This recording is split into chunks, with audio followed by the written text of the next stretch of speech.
It's strange, isn't it? How we live in a world where everyone can call instantly, yet some of us still hesitate to pick up the phone.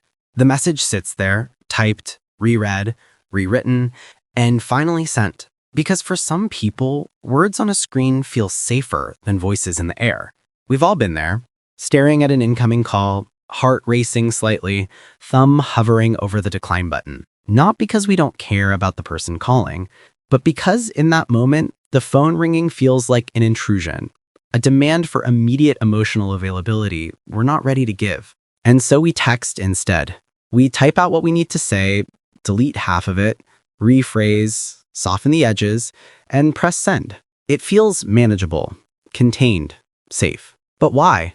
Why does something as natural as hearing another person's voice sometimes feel so overwhelming?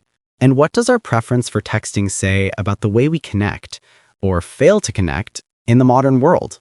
This isn't a story about technology ruining communication. It's about the quiet psychology behind how we choose to be seen, heard, and understood. People often think those who prefer texting are cold, distant, or afraid of real connection. That they're hiding behind screens because they don't care enough to show up fully.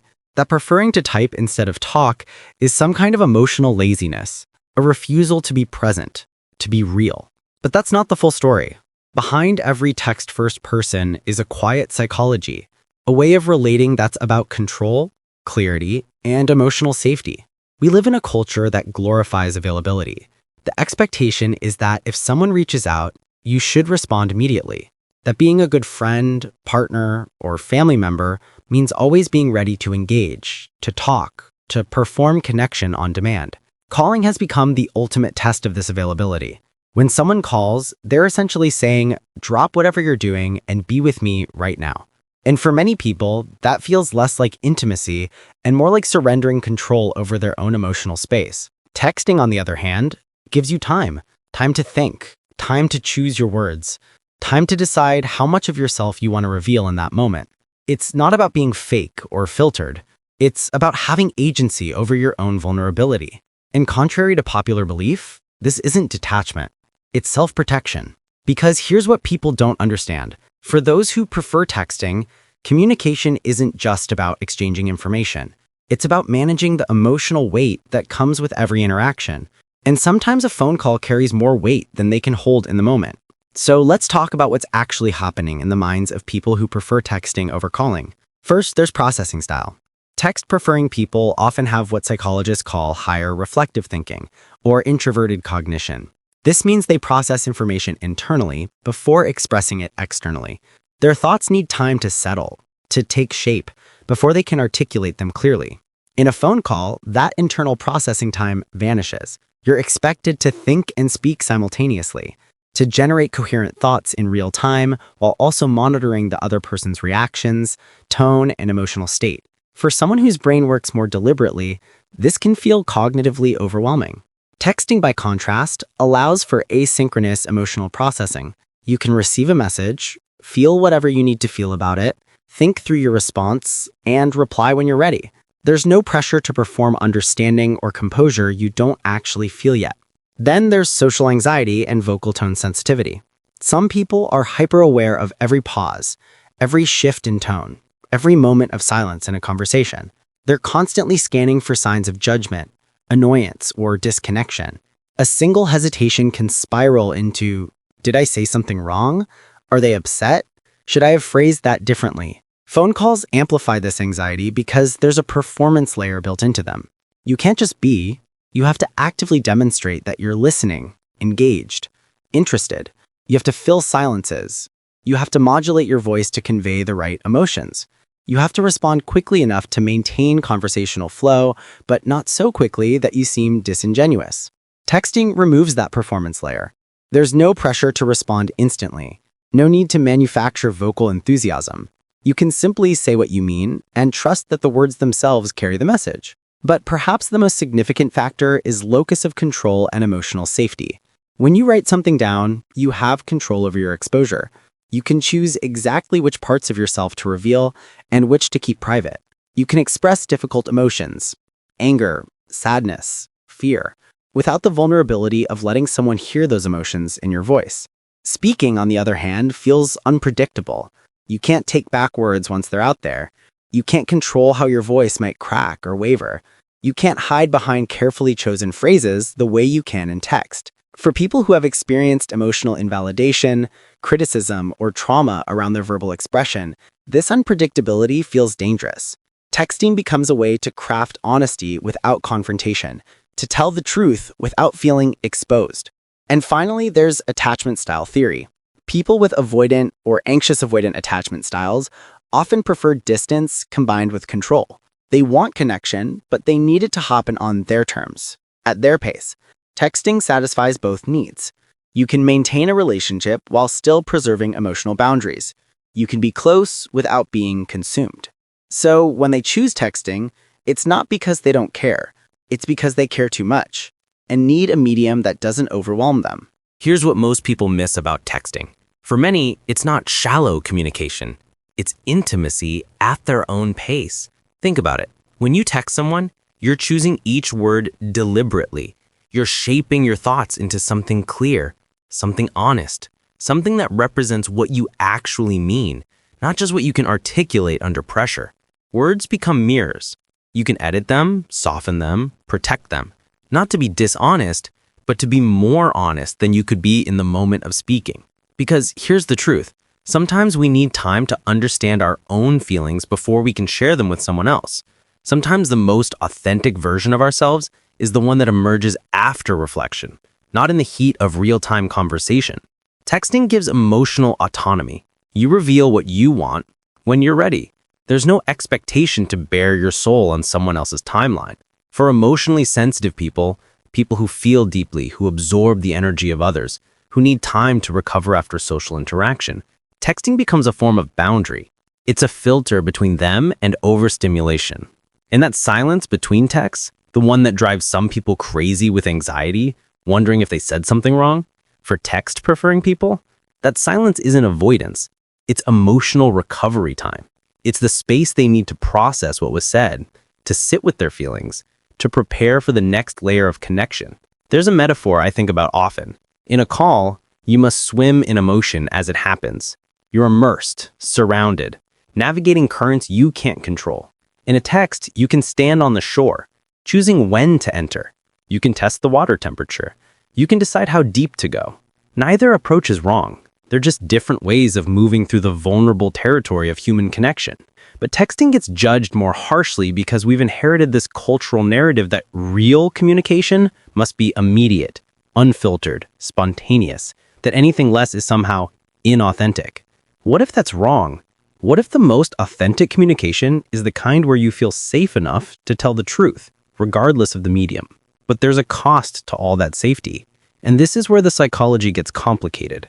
Texting can protect your authenticity, but it can also isolate you from emotional spontaneity. When you always have time to edit, to refine, to control exactly how you're perceived, you lose something essential. The messy, unpolished, unpredictable beauty of real-time human connection. You lose tone. You lose warmth. You lose the empathy cues that come from hearing someone laugh, or sigh, or pause because they're searching for the right words. And in losing those things, you open the door to misinterpretation. Because no matter how carefully you craft a text message, the person reading it will hear it in their own voice, colored by their own emotional state. Your gentle suggestion becomes a criticism. Your casual comment becomes coldness.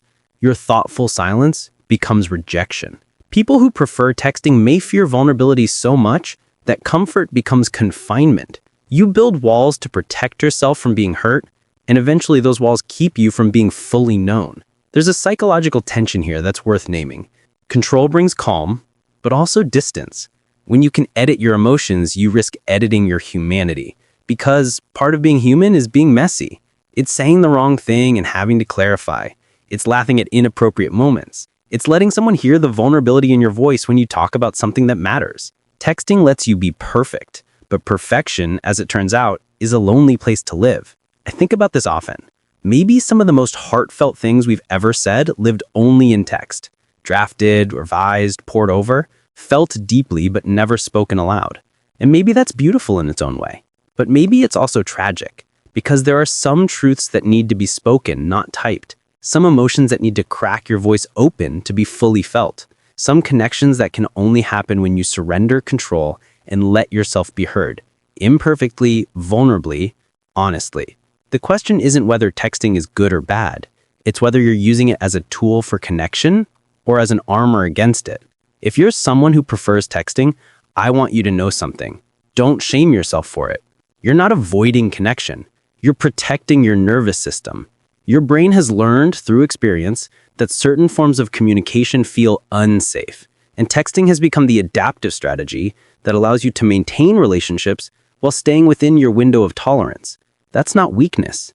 That's survival. But here's the invitation. Peace doesn't always mean silence. Sometimes the voice you fear hearing is the one you need most. Not because calling is inherently superior to texting, but because growth often lives just outside our comfort zone. And if you spent years protecting yourself from the vulnerability of vocal connection, there might be healing waiting for you on the other side of that fear. Psychological research shows that comfort with calling often comes from feeling emotionally safe in relationships. It's not about being extroverted or naturally confident. It's about trusting that your voice deserves to take up space, even when it trembles, even when you don't have the perfect words, even when you might cry or stumble or need a moment of silence to collect yourself. Healing begins when you internalize this truth. The people who truly care about you don't need your polished, edited version. They want the real one. And sometimes the only way to give them that is to let them hear you. If you're ready to start bridging the gap between texting and calling, here are some small steps. Start with voice notes. They give you the control of texting. You can record, pause, even re-record, while gradually getting comfortable with the sound of your own voice expressing emotion. Try short calls with safe people, 5-minute check-ins with someone you trust deeply, just to practice being present vocally without the pressure of a long conversation. Mix both mediums, text to set up the conversation, call to have it, text afterward to process. Let each form of communication do what it does best.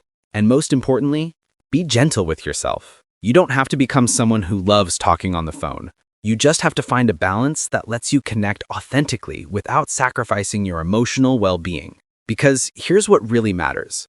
It's not about how you communicate. It's about whether you're letting yourself be truly known. Texting lets us think. Calling makes us feel. One is the art of control. The other is the art of surrender. And somewhere between typing and talking lies the truth of who we are. Humans trying to connect without losing ourselves.